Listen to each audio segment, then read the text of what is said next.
is happening, fellow fantasy GMs? I am JJ Wang. He is the bearded one, DJ Dub. And with our powers combined, we are the Fantasy Couriers. Well, here we go. We are in rookie draft season. Actually, while we're doing this, JJ Wang and I are starting our slow auction draft. If you haven't done it, draft day Matt down there is like, I will never do it. It's got to be quick, up and over. This is my favorite kind because you can mess with people and then lots of conversation happens during. It's frustrating as all get up because if you're JJ Wang, you get snaked right at the end and you end up leaving the draft with $7,000. If you want to find out about that, go back to last year's podcast about this time.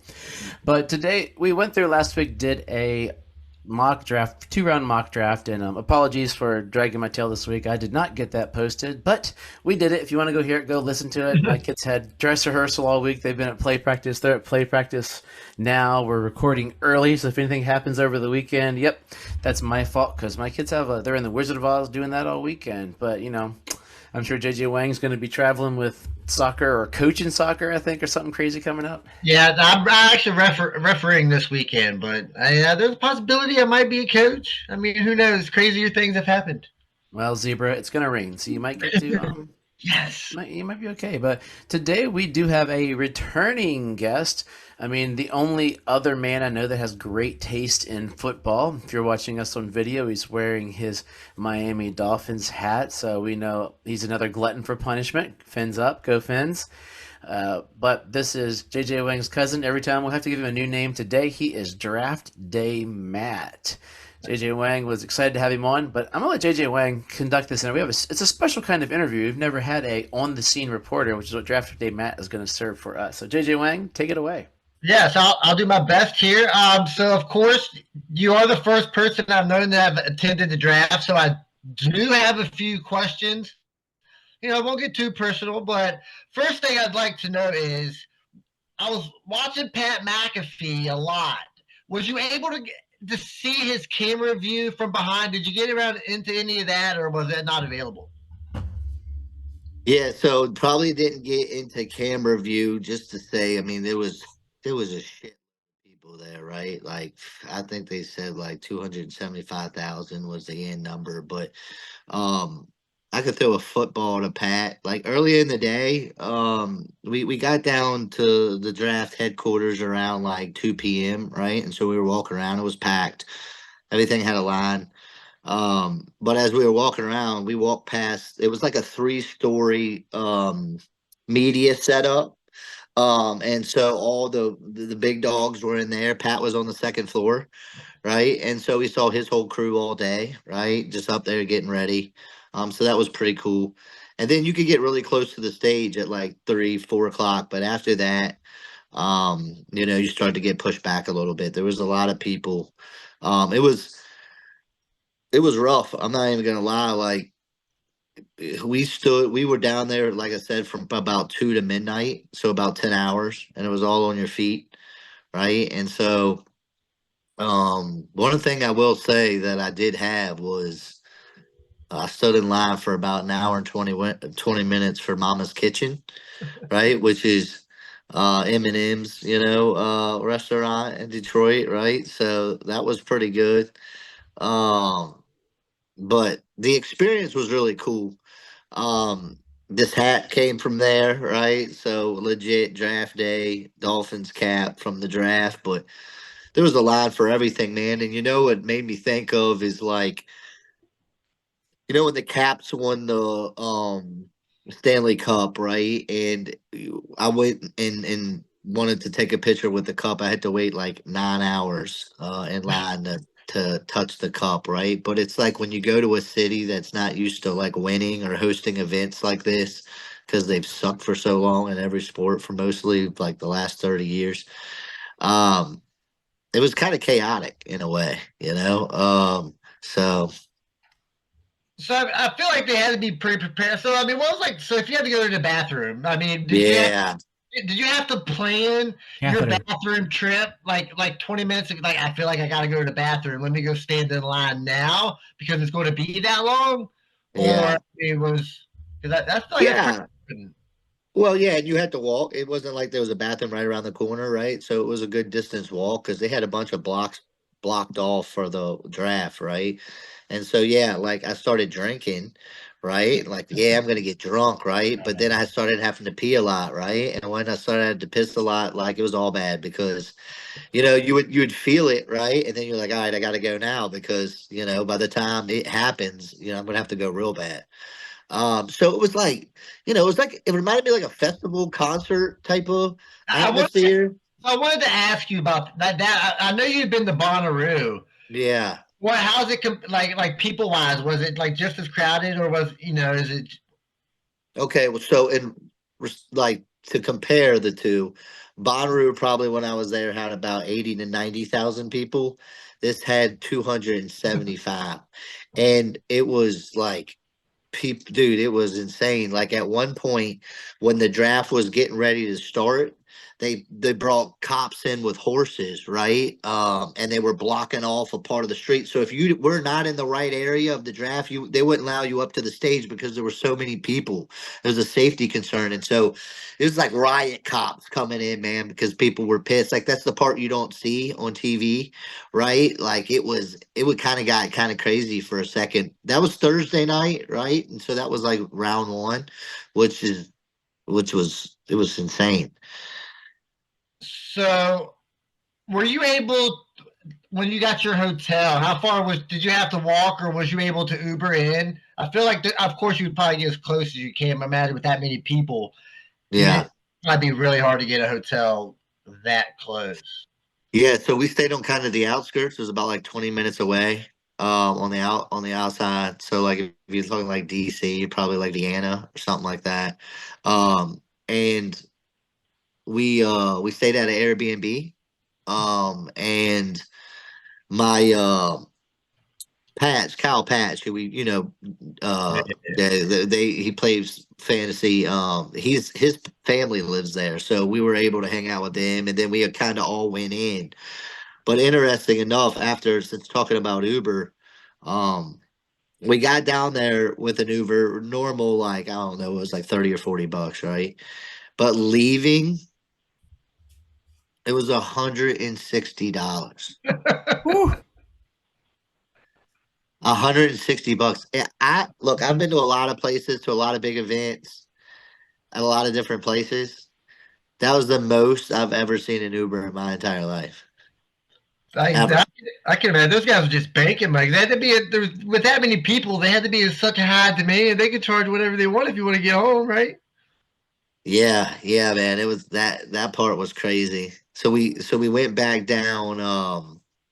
We went back down Friday, and I thought there would be less people, right? Because I thought, round one buzz, because there was so many Detroit fans, right? All the local. If you looked out in the crowd, you could probably see, right, all the blue and gray, and Yeah.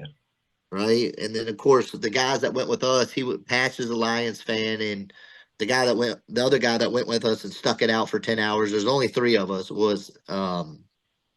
He was a Buffalo fan, right? So um, we uh we got to like about pick 16, right? And it starts to slow down a lot, right? When you're watching it on TV, and you have other things that occupy you, right? While you're watching it, you have commercials, right? And you don't have commercials when you're standing there, right? And so I sent you that video of like kind of what they do in the lead up to the pick, and it was long, man. It was tough. Like the back of my legs and my back hurt so bad from standing there for so long, and it was like a long concert, man. It was like watching the festival, a long 3 hour, set for somebody, and just having to stand in the pit, right? That's what it was like. And um, the guy, the guy, we wanted to stay for Detroit's and Buffalo's pick, but Detroit ended up trading not too far down, and then Buffalo traded out. So thank God we didn't stay to watch their pick because they didn't even pick that night, right? So they picked first the next day. And we went down there the next day, and it was just as crazy. We didn't stay as long. Um but there was a lot for everything, starting at like noon to midnight. It was insanity. and there was just a line for everything: food, bathrooms. They had guys come down and sign get like local like Gibbs and Laporta and stuff. Dude, I mean, it was people waited hours to see those guys. Yeah. So before we jump into these teams, anything, Dub, do you got anything you'd like to ask him or that you thought? I'm more curious. What motivated you to just go to this draft, especially being a Finns fan, knowing that our pick was sort of late. Ours was going to be kind of like it wasn't like an exciting like we knew we were taking meat and potatoes this year. Yeah. Like what made you just jump on the go to Detroit? I was telling Yeah, you, well, it kind of fell into play. We've been talking about it for probably over a year because last year Kyle, who I was talking about earlier, my friend, he with his family being in Detroit, he goes every year, a couple times a year, and we were like, hey, he's like, hey, the draft is in Detroit next year. We should go. And I'm like, yeah, we should. I'm like, at least the Dolphins have a number one pick, right? Like right? last year they didn't have one, right? So anytime they don't have one, it's out of the question because like I was talking about, it's a sacrifice to stand there for a while, man. I mean, it's no joke. Like everybody thinks, oh, I'm going to go to the draft, and it's going to be really cool, and I'm going to be next to the stage. That doesn't happen. That's not the way it works. And so, like, we planned it for that long, and knowing they had a first round pick, I was like, maybe this is the year. It worked out. It was actually really cool. Next year's in Green Bay, so I'm definitely not going there. So it was kind of good timing. And was Terrion Arnold the greatest guy to see get picked? Because he was Detroit and just he's Terrion Arnold and he's really cool. Yeah, yeah, man. I mean, they were going nuts when they picked him, right? Like you were walking by, and they really like the pick, obviously. And I think honestly, they need help there anyway, a lot, always. And so I think it's a smart pick for them, especially at that point of the draft, right? And so lately they've been pretty on point with their draft pick. So we'll see how it goes. It's a fun team. So yeah, that's pretty exciting. I told JJ Wang, I was like, or maybe I told my wife, I don't know. I was like, if it comes to DC, I might consider going there, but I'm not as dedicated as you. I don't think I'd want to go to Detroit and stand with 250,000 people. I'm kind of lazy. Would you do it again? No. No. So like there we go. so like it's rough, man. I felt it for a couple of days, right? Like it was like a body hangover, right? Because I couldn't really get that drunk. Um, because once you get into the crowd when the draft happens, and if you got to use the bathroom to get out to go to the bathroom and to get back in where you were is almost impossible, right? So imagine how it is at a big concert like that. Like how impossible it is sometimes, like to find your way back in at that point. So I wouldn't do it again. If it came to DC, I might, float around for a little bit, right? But I don't know if I'd make the long haul again. It was a cool experience. And look, waiting to the Dolphins pick in the top five, again is, I mean, to say that I'm kind of like rethinking that because it probably happened sooner or later, but No, no, we'll no, see. no. So, what was the atmosphere like when Atlanta selected Michael Penix? Oh, so it's yeah, the atmosphere. So the atmosphere was awesome, by the way. Like the Detroit, fans, love them, I hate them. I don't really have a feeling either way, Hey, but they were awesome, man. Uh, a lot of like wow in the crowd, right? It was cool to hear the crowd reactions, right? They were just like wow. But on top of that, the one thing that was the best, I think, out of everything was they were showing a skit, and I guess they showed this on TV, right? Of Roger Goodell and Barry was in it. Do you guys remember that at all? no. I don't know if they showed it on TV, but anyway, you know how they always boo Roger when he comes out. Well, they gave it to him hard again this time, right? Hard, and they showed a skit right after, and it was like Roger and Barry, and I forget who else was in it, but every time Roger came on, they would be like boo, right on this skit, and then Barry would pop up, and they'd be like, yeah. Well, they were switching so fast, the crowd was like, boo, yeah, right, real quick. And so it was really funny, man. It was like that was probably the highlight of the crowd at that point. But a lot of a lot of Detroit, obviously, like probably like 90%. The Dolphins fans, I was probably like one of like 10 that I saw, probably total. Not a lot of diversity. Yeah, I can't imagine a lot of opposite fans wanting to go into that mess. It'll be few and far between because Detroit, especially now that they're winning, I feel like it'd be if they were still losing, I think it might be a little different. The fact that they're winning, they're good, their team is young. I mean, everything's just going positive. I think that brought a lot more out than what would have in the past.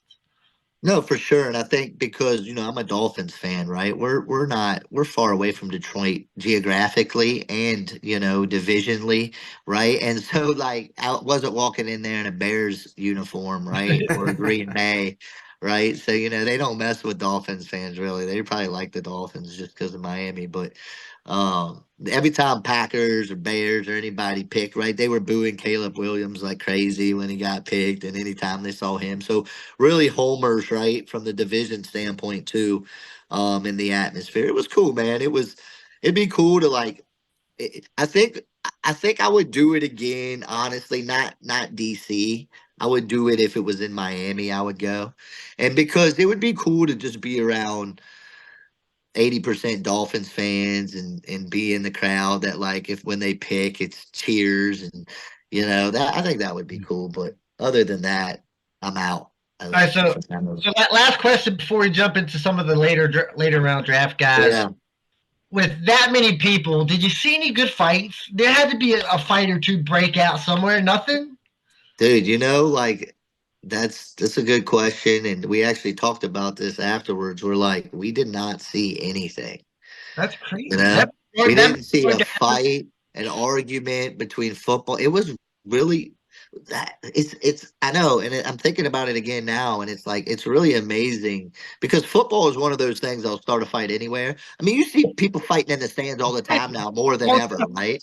More than ever, right? Yep. And so, like, you would think you would see some like arguments, but everybody was chill, man. Everybody was in good mood. Everybody was getting along. It's all nothing. And of course, so many people bumping into each other. Fights can start all kinds of ways, right? Especially when you're around a bunch of people like that. But really, we were around there for a long time, and I saw nothing, man. Nothing, not Everybody had anything, to not an pee. They didn't want argument. to punch each other. They would pee themselves.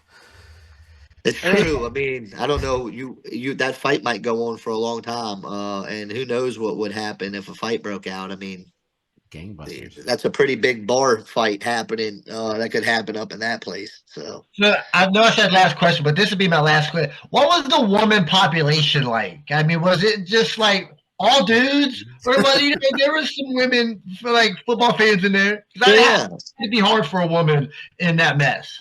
no, no, for sure. There was a lot of women there. For sure. Obviously more men, right, in Yeah, yeah. comparison, but a lot of women actually. I think the bad thing that overall that I would say it was really difficult for the kids, Oh yeah. right? Like I Oh, think I wouldn't I take don't my kids. it was just I think it's kids get football kids who are into football would get excited about the draft and think that's something cool and it's not a game, so there's more things to do like kids friendly, but there were so many people and there was so many lines for everything. It's a really a parent and a kid's worst nightmare from that standpoint because nobody wants to wait in the line with a kid, right? And it I mean, what do you do? I mean, you can't really do anything about that, I guess, but I didn't think I thought that was not very favorable in that regard.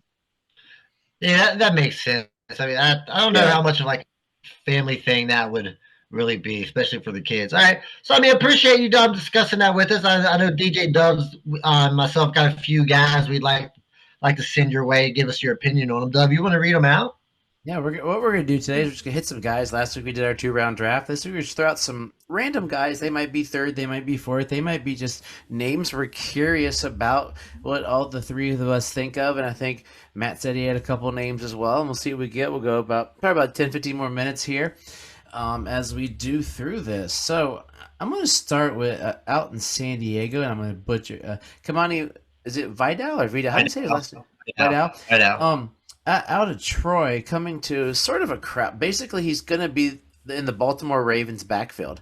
So Harbaugh just gave Harbaugh all of his running backs, but they threw this guy into the backfield.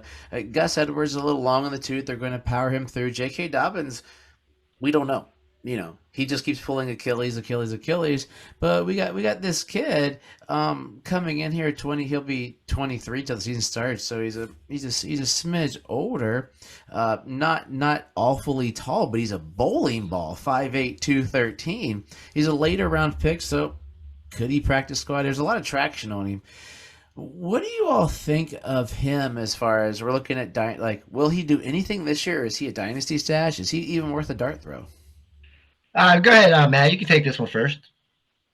Yeah, I mean that's hard to tell. With that backfield, I think it depends on Dobbins' health. Obviously, I still think even J.K. Dobbins maybe at 75%, right? Could take that over, but this guy's interesting for sure. I always look at late round dart throws or late round running backs as their pathway to being a starter, right? Like who's in their way.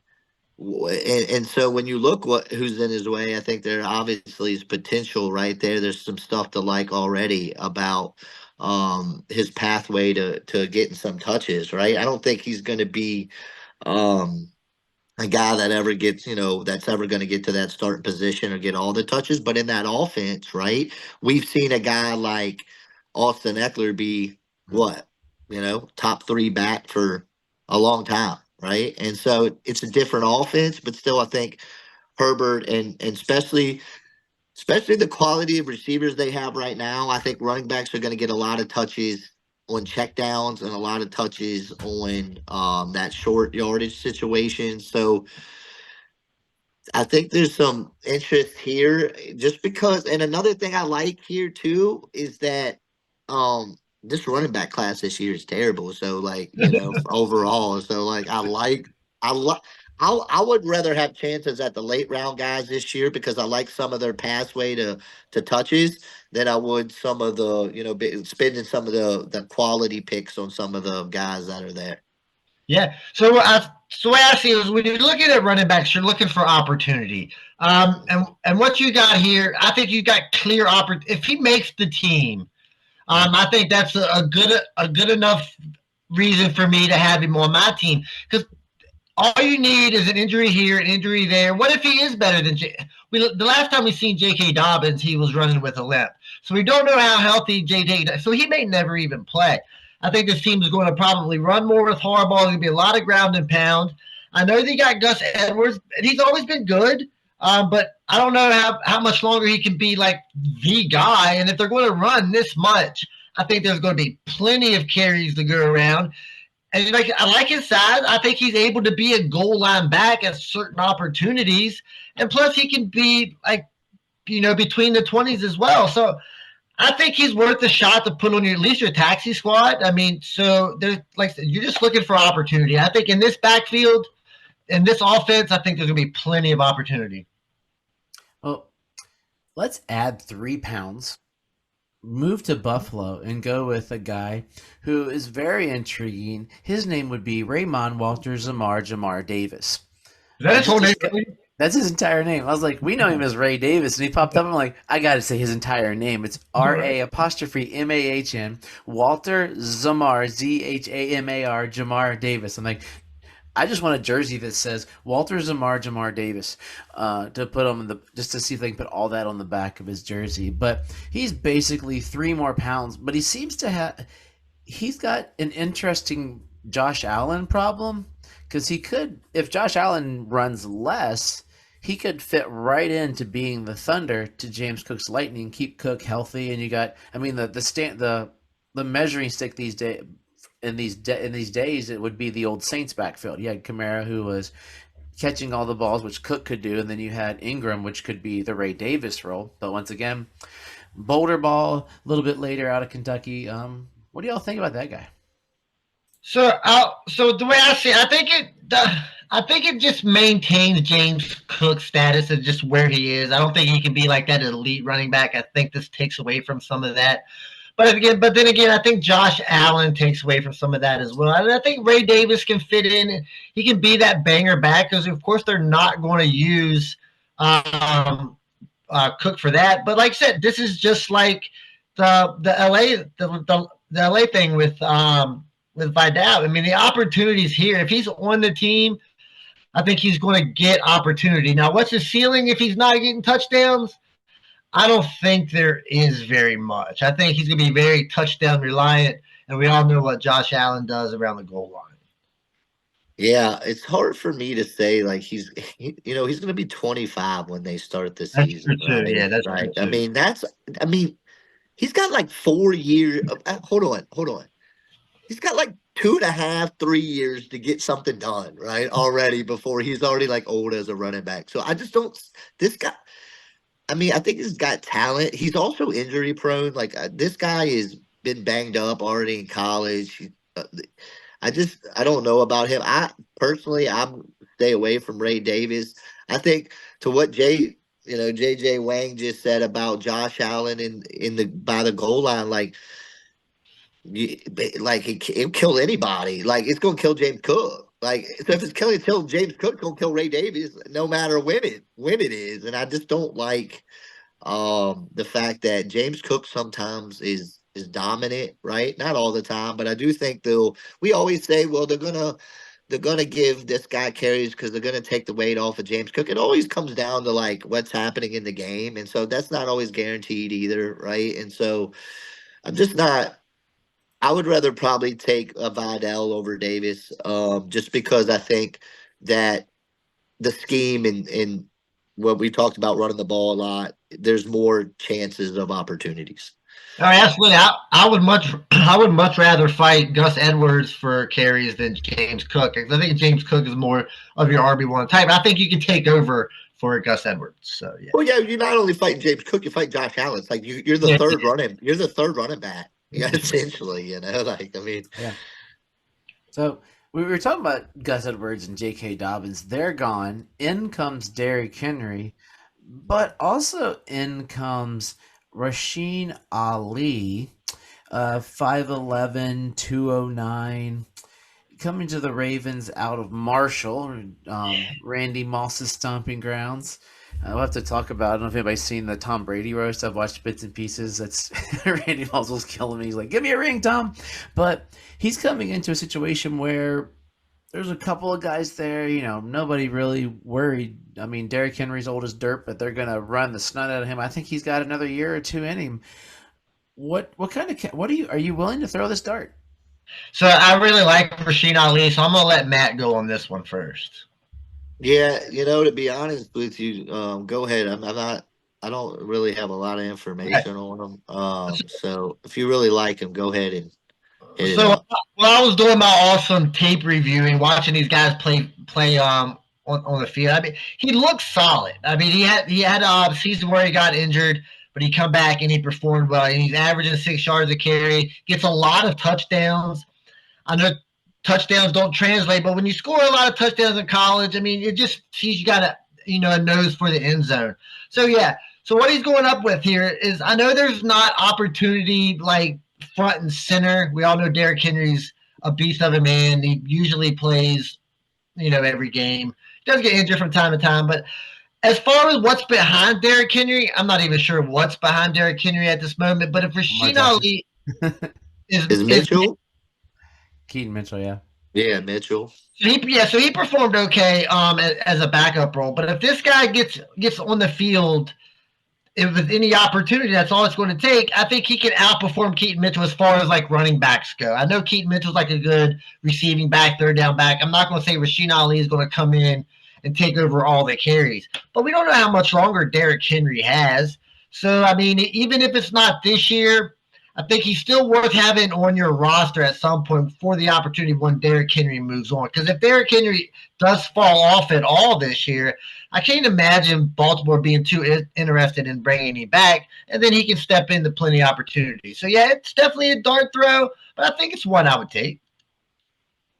Yeah, I think it's any running back. I think in Baltimore is a good dart throw, right? So I mean, Derrick Henry's age, obviously, right?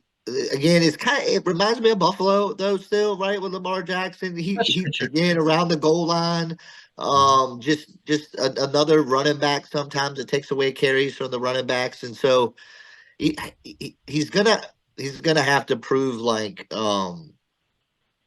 obviously with these dart throws too, we always say they got to make the team first, right? But if he can get that slot right there and battle Mitchell, right, but be more of that inside the 20s kind of guy that brings that. Because these young guys, they always bring that quick juice, right? That speed. You're like, oh, he looks good, right? Like, oh, he looks faster than Derrick Henry. Oh, why don't they play him more, right? He could be that kind of guy. Once you do that, you start to implement yourself. So, I mean, he's got to do that right away, and he's got to beat Keaton Mitchell to those touches because otherwise he's going to get drowned out probably. Oh yeah, I mean, he definitely has a chance of not getting his carries, but I think if there's just certain teams where you want certain aspects of the game, it's kind of like the 49ers. You kind of want the 49ers running backs, right? No matter who it is. Yeah. Or even your Dolphins. You kind of want a Dolphins running back because they all perform. And I think Baltimore is the same way. It seems like every running back that gets an opportunity does kind of perform well. And that's kind of what I'm looking at here. Yeah, no, for sure. I agree with that. And I think, what you're looking at nowadays, especially if they add another game here to the schedule, is you're looking at injuries, right? Because you're looking at longevity. Like these guys aren't playing full seasons anymore. So opportunity is knocking more often now for these backs and these players than they were previously because guys just don't play the whole season.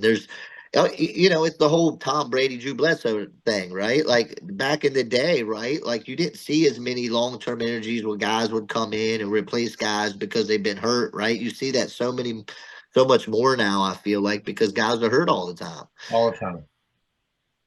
Especially running backs with the pounding, but yeah, and I mean, you looked at what Tajay Sharp, I mean, he still had decent tread this year, so it could be a possibility that they're like, hey, Henry is older. We need to, for fantasy purposes, they could give these other guys some runs because they didn't get Derrick Henry to play the first 17 games of the year. They know they're going to the playoffs. They're a good squad. Yeah.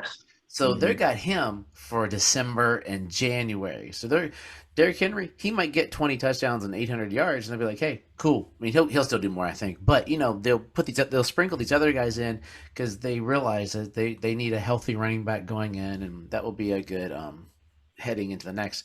I got a real quick. This will be a quick hit, to be honest, probably because JJ Wang hates him. There were a bunch of quarterbacks that went in the first round.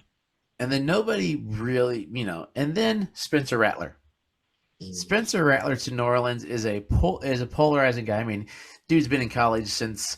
I mean, aren't there like 3 guys who are on their second contracts since he's been in college? Like he got moved around so much. They're looking like Hurts and all those guys. Ended up in South Carolina. He got drafted by the Saints. He's behind Derek Carr, whose contract I think is 2 or 3 more years, but he didn't look anything impressive. And I mean, after what he did with Russell Wilson. If this guy comes in and shows what do you think of Rattler? What are the percentages that in a year they Russell Wilson, Derek Carr if he stinks this year? Go ahead, Matt. Spencer Rattler is probably. What's interesting about the quarterbacks in general is I think we're away from like seeing quarterbacks drafted every round. I think you're going to see a pile of them in the first round, and then the rest sprinkled in 5th, 6th, 7th round. I think all the mid ones are gone now because. I think people are starting to figure out, look, just take your chances, get 2 or 3 early or get them early while you can and just hopefully it works, right? But in regards to Rattler, like it's interesting because this guy was like the guy. The guy. Back in 2020. He was like the guy, guys. He was like a number 1 draft pick. Like he's like Caleb Williams now, right? And Caleb Williams actually took his job, right? And that's why he started bouncing around everywhere and he started but he kind of bounced back. Right. And I mean, like he bounced back. I mean, at one point, I'm like, this guy's not even going to get drafted now. Like, that is crazy.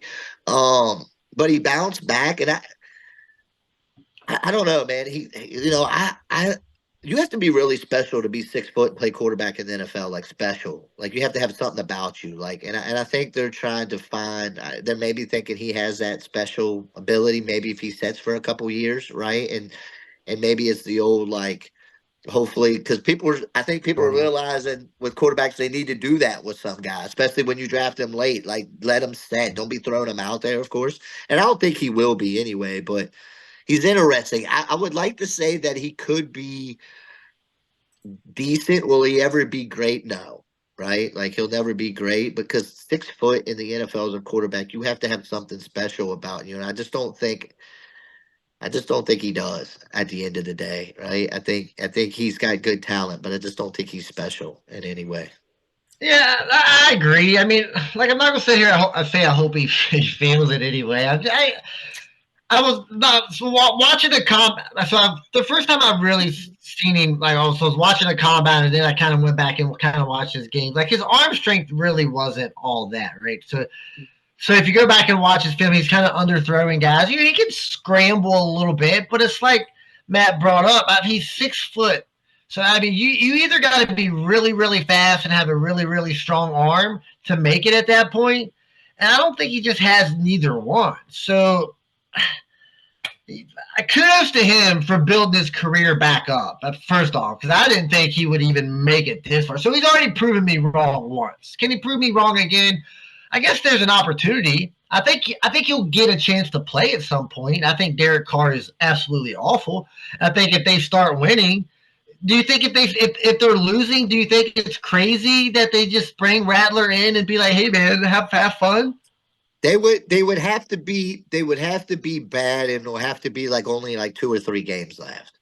Otherwise, I think it would be insanity. Yes, because it might get a lot worse. You know how like that's how coaches get fired. I don't think Pierce is gonna jeopardize that for Spencer Rattler, but you know maybe I don't see it happening. But if you're coming into the season as Spencer Rattler as your number 2, and you know Derek Carr is your number 1, aren't you Yeah. asking to be fired? Yeah, I mean, it's a tough situation for sure. I mean, you got to play the cards that you got, right, with Derek Carr. But I mean, Spencer, I mean, none of those guys can be your savior, right? But I will say, look, if they can ride a little of that momentum that he brought there last year, and who I don't see them being any better than like 8 and 9, right? Around that Terrible around division. that 7 and 10, even in a bad division, right? Because they can never win the big games. It seems like so. Derek Carr can't for sure. Yeah, Derek Carr. Spencer Rattler is not going to be able to either. So Who plays first? Michael Penix or Spencer Rattler? I think they both start a yeah, game at some point. Who plays a game? Who starts a game first? and that's funny because Rattler, it's right? so hard because I have to think about it. When you think about injury right now with Cousins, right, and so that's hard. Um, like actually gets on the field like for an actual like something that matters. Plays a Is game. that what Start we're like asking? they start a game maybe because the They other guy's start the injured. game They because start the game. somebody. I mean, outside of injury for me, I want to say Penix because God, I just don't think you can start Spencer Rattler in the um with any inside of anything of 3 years and feel good about it. He looks like Patrick Mahomes though. Yeah, well, he Seriously. doesn't. He better hope like he plays Okay. like Patrick Mahomes. Okay, we're gonna do 2 more guys here. Mine's a quick. This will be a quick hit. Then we're close on a guy that JJ Wang wants to talk about. Cade Stover down in Houston. Houston's locked and loaded with receivers. They got Dalton Schultz there at tight end. What are the chances that CJ Stroud's college tight end sneaks up there and is anything more than just a name from the past for CJ Stroud? I mean, for tight end, I think this is probably one of those tight ends where back in the day where they was like, hey, tight ends need 3 years or 2 years. I think that's probably the case here. I know they got Dalton Schultz and they still got my boy what was it, Brevin? Brett Jordan, Brevin Yeah, Jordan, yeah. a The Miami you, basketball player. yeah. I mean, he shows flashes from time to time. I wait for him to break out. I don't think it's going to happen. But yeah, I mean, I'm not sure. I mean, he's a tight end, so I'm not going to say nothing's impossible because these guys come out of nowhere sometimes. But I think we got a little longer of a wait here, especially with this offense trying to win now. I don't think they're trying to bring in a tight end that's going to be much of an impact to the offense. yeah, I agree, and I think that if you look at even if Dalton Schultz got hurt, and let's say he was the number 2, right? I still don't see any value here, even in that situation. So to me, that's like Yeah, if you could keep a guy on the taxi squad for 3 years, and that would be cool, then that might be your guy here, right? For that. But otherwise, I mean, I don't see this guy going from a taxi squad to your lineup within 2 years, right? And so if that's the case, what's the point of having him if that's the way you're thinking, right? Okay, JJ Wang, close out with the last guy. I was higher on him. Now I want nothing to do with him. So go for it. Yeah, so a lot of people have seem to feel that way, but I mean, there's still a little piece of me that might, still want an opportunity to take him. That's AD Mitchell. I think coming before the draft, coming into it, I mean, he was projected to be like that fourth, fifth, sixth running back right there with Brian Thomas and Xavier Worthy, but that completely went by the wayside. Evidently, he doesn't interview very well. He's a pretty eccentric kind of guy. Doesn't like to listen. And that kind of in the NFL doesn't bode well. But even with all that, he still went. Was it pick 52? I think at the bottom of the second round. So I mean, he still got second round draft capital with all that baggage coming in. Now he went to the Colts, so I know he's not going to be the number one. I know they still got Pierce. Then they got, was it Josh Downs? Was that the one who went, or was it Hot? Yeah, Josh Downs. So I don't necessarily they need him right away, but he's big, he's athletic. I think if they can get his mind or whatever his issues under control, and they can get him to listen a little bit, I think they might have a steal because you're not asking a whole lot from the guy to start out with. They've got Michael Pittman, and that's pretty much all they're going to need with Anthony Richardson at this point because they're not going to be throwing a lot. So I still like the guy. He still went in the second round. So I still think you got to have him on your team. Yeah, it depends on where at, right, in the draft, I think, is important because, you don't want to reach for this guy, I don't think. He's not a reachable guy where you're like, hey, I see a lot of upside quick with him, right, to get him on your team because, as you said, they're going to run the ball a lot, right? Even Richardson, again, going back to this Josh Allen, Lamar Jackson thing is becoming consistent, right? Like, but one thing you do have, I think, to your point of draft capital, is draft capital usually leads to opportunity, right? Because they're not going to just set the second rounder on the bench and be like, oh, well, he's so as long as he doesn't mess up, right? He doesn't do anything stupid. He doesn't pull a rice on us all and start, That's right, going crazy, right? But no, I do like him. I do, and I think he's gonna be one of those like boomer bust guys, right? Because I do think he can like get that second. If he can build chemistry with Richardson early, I do think he can start, getting stealing tickets from downs and then overpass him over time. But again, I think he's the one where you kind of stash away, knowing it's going to be maybe the third year before you start really getting what you thought you would get out of him at any point, right? I think Pierce is the guy who hurts because Downs is the slot, and I don't see them putting him in the slot. So that could be the. Yeah, I definitely think he can give Pierce's job. Definitely. Pierce did flash a little bit. He did. He's going to take Pierce's job for sure. That's why I'm down. For sure. Like second round draft capital, they're going to move him in. What? All right. So back up. They're at least going to give him the shot to take the position. Now, whether he does or not, that's a different story, of course. There you go. So there we have it. Some of our late round guys. We'll be highlighting some other guys as we go through it. Don't forget, I haven't. It's been a long week, so eventually I'll get back to the fantasycouriers.com website. Just little simple things on there, and dink and dunk, rookie references and rookie rankings, and just links to everything. If you're trying to find out where in the world you can find our handsome mugs, go for it. Thanks to Draft Day Matt. Sounds like you had an awesome time at the draft. Would you recommend, if anybody's just a once in a lifetime, you should at least go, right? Correct. Yeah, you should at least go once in your lifetime if you're an NFL fan. I think it's cool. Make sure your team has a number one pick though. And it's a long night. One thing when you sit there, you're like, after all this win, you're like, if they trade this day a pick, I'm gonna be pissed now, right? Like, I'm gonna be pissed. Yeah, makes sense. JJ Wang, give us some wisdom to go out on this week. My words of wisdom. I'm gonna ask a question to Matt real quick. I know you watch a lot of college football. You watch a lot of SEC. We all know my feelings on Bo Nix. I think he's no good. What is your thoughts on Bo Nix? Where are you at? Yeah. I actually like Bo Nix. Oh my God. Um, Oh, those Yeah, guys. baby.